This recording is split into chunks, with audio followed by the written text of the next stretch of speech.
Hi, I'm Matt Geiger. My goal is to get you the full, unbiased story on issues, not the liberal story or the conservative story. This video is all about climate change. On this topic specifically, there's just so much bad information out there. A lot of special interests collide on this topic, which means that a variety of organizations have a reason to spread all sorts of bad information. To understand climate change, and understand specifically why it's been such a difficult challenge, it's useful to compare it to other environmental phenomenon that we've already been able to deal with in the past. Some of you may remember discussions about ozone depletion. The ozone layer is a layer of trioxygen molecules, O3, that protect us from the sun's UV rays. That's stuff that gives you skin cancer and sunburn. We were burning a hole in the ozone layer by releasing chemicals in aerosol cans, so the world got together in the Montreal Protocol and banned the substance, the chlorofluorocarbons, which was politically palatable at the time because cheap substitutes were found that didn't ravage the ozone layer. Global cooling was another concern. It was a few decades ago too. That dealt with particulate pollution like smog,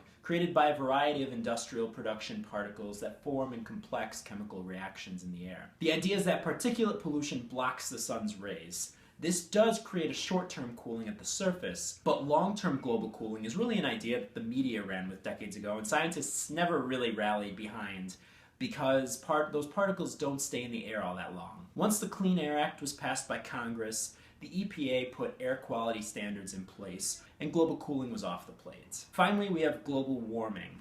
The idea is that greenhouse gases, specifically carbon dioxide, is being emitted in increasing amounts into the atmosphere.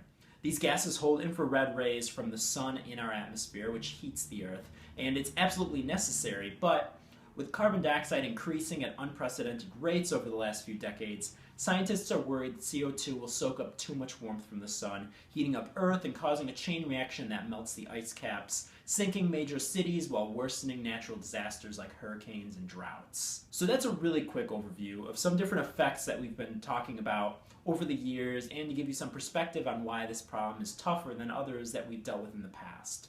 So what have we done in response to this threat of global warming? And the short answer is not too much. In 2016, the United States signed the Paris Agreement, along with the other top carbon dioxide emitting countries like China, India, and the EU. The Paris Agreement is essentially a promise that each country makes to create an individual target for greenhouse gas emissions. The target's set by a country for itself. So for example, the US created a plan to reduce their emissions 26 to 28% below 2005 levels by 2025.